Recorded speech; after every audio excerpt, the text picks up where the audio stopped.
Денес бев на заболекар со мајка ми, додека докторката го земаше апаратот за плунка, јас морав да земам воздух и ја голтнав иглата.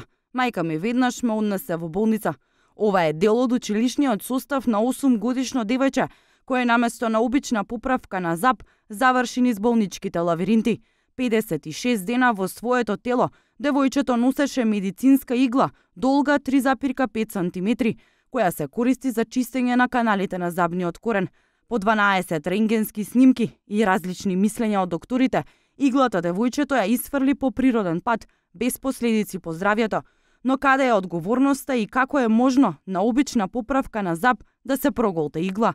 Јас си го однесов моето дете на стоматолог, каде што и претходно одевме да го поправаме забот. Докторката чистеше канали, го поправаше забот се до тој ден, кобен да го кажам, кога детето ја голтна иглата од негрижа на докторката. Еден ТВ се обиде да добие одговор од приватната стоматолошка ординација за тоа како се случил немилиот настан. Од стоматолошката ординација не сакаат да коментираат за случајот, велат додека нема судска разрешница, нема да се изјаснуваат. Родителите велат дека правдата ќе ја бараат на суд. Ќе кажам пред цела јавност дека ќе се терам кривична постапка, што е више во процедура. Значи, штетата моментално нити пред тоа, нити после тоа ме интересира.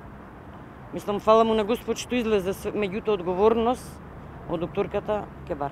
Ова е прв регистриран случај во нашата држава за проголтана игла на заболекар.